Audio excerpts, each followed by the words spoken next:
Amen amen. మన ప్రభు అయిన యేసుక్రీస్తు యొక్క అతి శ్రేష్టమైన నామములో మీ అందరికీ కూడా సమాధానం కలుగును గాక. ఆమెన్. దేవుని వాక్యాన్ని మనం ధ్యానం చేద్దాం ప్రియులారా. శ్రేష్టమైన దేవుని సన్నిధిలో గొప్ప గొప్ప కార్యాలు మన పట్ల జరిగిస్తున్నాడు ఆయన. దేవునికి స్తోత్రం. ఈ యొక్క 55వ కీర్తన 22వ చరణాన్ని నేను చదువుతున్నాను. 55వ కీర్తన 22వ చరణాన్ని నేను చదువుతున్నాను. స్తోత్రం. నీ భారము యెహోవా మీద మోపము, ఆయన నిన్ను ఆదుకొనును.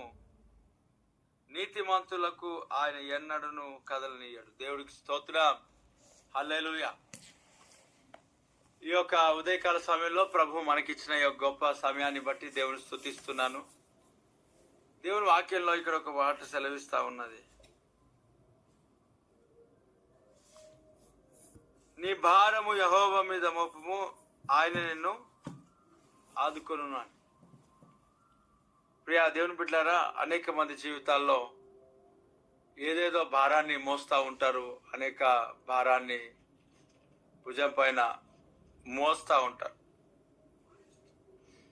అయితే ఈ భారం అంట దేవుని పైన మోపమని దేవుని యొక్క వాక్య లేఖనాలు సెలవిస్తూ ఉన్నాయి. అది ఏ భారమైనా సరే, నీ భారము యెహోవా మీద మోపము అంటున్నాడు.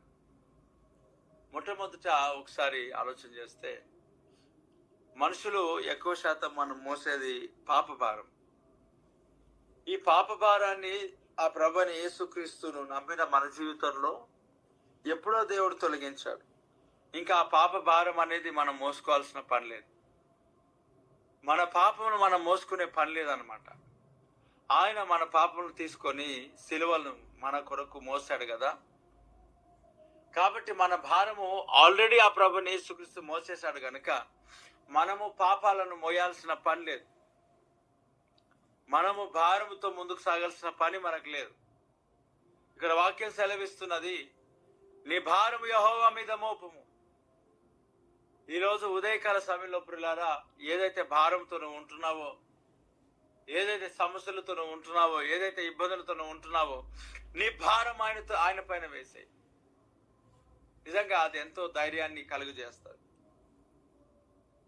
మనం ఆలోచన చేసుకుంటూ, మనం తలంచుకుంటూ, మనము కృంగిపోతూ ఉంటే దినదినం మనం కృంగిపోతూనే ఉంటాం, పైనకి లేపబడలేం. దినదినము మన జీవితాలు ఇంకా చిన్న స్థితిలోనే ఉంటాయి. అయితే కృంగిపోవడము, దినదినము తక్కువ స్థితిలోనికి వెళ్ళిపోవటము అనేది దేవుడు మన కొరకు ఆయన ఆశించేది ఇది కాదు. అనగా కొన్ని సందర్భాల్లో దేవుడు పరీక్ష కొరకు ఏదైనా ఇస్తాడేమో, అది వేరే విషయం. అయితే దేవుడు మన జీవితంలో గొప్ప కార్యాలు జరిగించాలని ఆశపడతా ఉన్నాం. ఇప్పుడు భారము ఏదైనా మనం భుజం పైన, వీపు పైన మోసుకొని మెట్లెక్కేమనుకోండి, ఏమవుతుంది? పడిపోతాం కదా, 2 ఫ్లోర్స్ ఎక్కగానే, 3 ఫ్లోర్స్ ఎక్కగానే. ఎందుకనంటే అది ఎక్కువ భారాన్ని మోస్తున్న మన జీవితాల్లో మెట్ల పైన అలాగిన ఎక్కడానికి వీల్లేదు. అయితే ఈ భారాన్ని మోస్తూ ప్రయాణిస్తున్న అనేక సార్లు మన జీవితాల్లో ఏం జరుగుతుంది అంటే బోల్తా పడిపోతాం, పడిపోతాం. కాబట్టి మన ప్రయాణం, మన యొక్క ముందుకు నడుచుకునే విధానం ఏమై ఉండాలంటే భారాన్ని తొలగించుకోవాలి. ఈ భారము మొట్టమొదట ఒక విషయాన్ని చెప్పాను దేవుడి సన్నిధిలో, ఆ భారమును దేవుడు తొలగించి దేవుడు మన జీవితాల్లో గొప్ప ఆశీర్వాదాన్ని కలుగచేయును గాక. ఆమెన్. దేవునికి స్తోత్రం. ఈ భారము మనం మోసుకుంటూ వెళ్తున్నప్పుడు మనము వెళ్ళాల్సిన గమ్యానికి త్వరగా వెళ్ళలేం. అనేక సందర్భాల్లో కుప్పకూలిపోయే అవకాశాలు ఉంటాయి. కనుక ఈ భారాన్ని మోస్తూ మనం ఆశీర్వదింపబడలేం. ఈ భారాన్ని మోస్తూ మనం దీవింపబడలేం. కనుక మన భారాన్ని యెహోవా పైన మోపాలి. మనం మోసుకొని సాగితే మనం సాగలేం, మనం ప్రయాణించలేం. మనం గమనిస్తే ప్రియులారా, ఎన్ని సందర్భాలైనా ఏదైనా సరే మనం తీసుకోరండి, మనకి ఎవరైనా సహకారం అనేది లేకపోతే మనము ఏ భారాన్ని మోస్తూ మనం ప్రయాణించినా ఆ భారాన్ని మోయటంను బట్టి మన జీవితాలు ఏం ఆశీర్వదింపబడవు ఎక్కువగా. కాబట్టి ఇక్కడ ఏమన్నాడంటే నీ భారం యెహోవా మీద మోపు. అది ఏదైనా సరే, ఎలాంటిదైనా సరే. ఒకవేళ మోపకుండా అలాగే వెళ్తే సిచ్యువేషన్స్ అన్ని కూడా హార్డ్ అవుతాయి, పరిస్థితులు అన్ని చెల్లాచెదరవుతాయి. ఎందుకు ఇలా జరుగుతాయి అంటే పిలుపు నీది ఒకటి, అలాగే నీ పిలుపు ఒకటి అయి ఉంటే నువ్వు ఇంకో దగ్గరికి వెళ్ళి స్థిరపరచబడడానికి ప్రయత్నం చేస్తున్నావు. అందుకొరకే భారాన్ని దేవుని పైన మోపాల. ఈ రోజుల్లో పిల్లల చాలా మంది జీవితాల్లో భారాన్ని వాళ్ళు మోస్తా ఉన్నారు. సో ఆలోచనలో భారాన్ని మోస్తారు కొంతమంది, ఆలోచనలో భారాన్ని, తలంపులలో ఏదో ఆలోచన చేస్తుంటారు, ఎప్పుడు ఏదో తలస్తూ ఉంటారు, ఎప్పుడు ఏదో భారాన్ని ఫీల్ అవుతూ ఉంటారు, ఎప్పుడు ఏదో తలంచుకొని కొన్ని సందర్భాల్లో బాధను అనుభవించే వాళ్ళు చాలా మంది ఉన్నారు. వ్యక్తపరిచే వాళ్ళు తలంచుకుంటారు, తలంపులలో భారాన్ని మోస్తారు కొంతమంది. అయితే దేవుని వాక్యం చెప్తా ఉన్నది, నీ భారం యెహోవా మీద మోపు. దానిలో అప్పుల బాధ ఉండొచ్చు, కుటుంబంలో ఉన్న పరిస్థితులు, సమస్యలు, ఇబ్బందికరమైన స్థితులు ఉండొచ్చు. ఇదంతా కూడా ఎవరిపైన మోపాలంటే దేవుని పైన మోపాల. దేవునికి స్తోత్రం, హల్లెలూయా. నీ భారం యెహోవా మీద మోపు. అటు ఇటు కాదు, ఇంకో దగ్గర కాదు, మనుషుల దగ్గర కాదు. మనుషులకు చెప్పాల్సిన పని లేదు. ఎవరికి చెప్పాలా?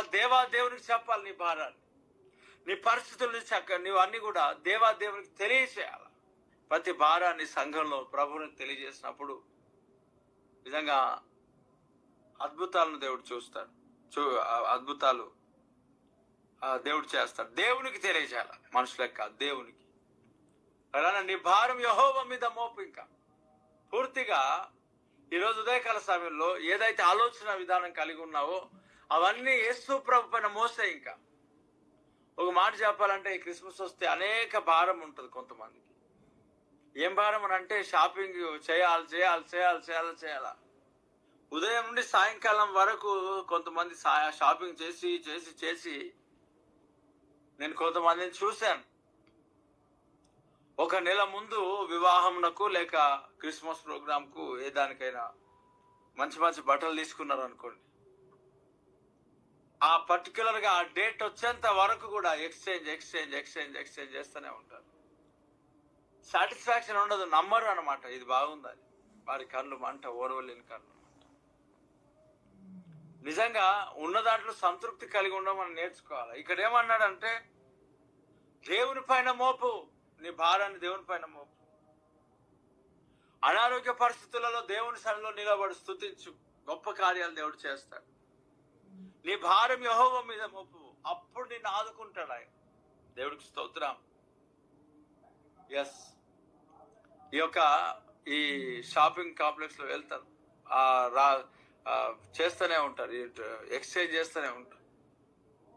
రాత్రి 10 10:30 అయినా ఇంకా చూస్తూనే ఉంటారు, ఎక్స్చేంజ్ చేస్తూనే ఉంటారు. ఇక్కడ నేనేమంటున్నానంటే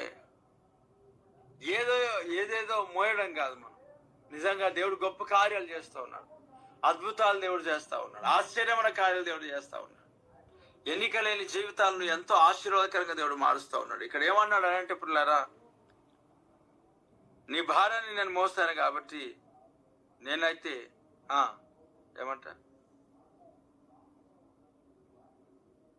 నీ కొరకు నీ భారం యెహోవా మీద మోపము, ఆయన్నే నిన్ను ఆదుకొనును అంట. కాబట్టి నీ భారం ప్రభు పైన మోపు, ఆయనే మనల్ని ఆదుకుంటాడు. అట్టడుగు స్థితిలోనికి నువ్వు దిగజారిపోయినా ఆ దేవాది దేవుడు నిన్ను లేవనెత్తి ఆశీర్వదించబోతున్నాడు, దీవించబోతున్నాడు. ప్రతి భారాన్ని ప్రభు పైన పోయి యేసు నామములో ఈ మాటలు స్థిరపరచబడును గాక. In Jesus name, amen.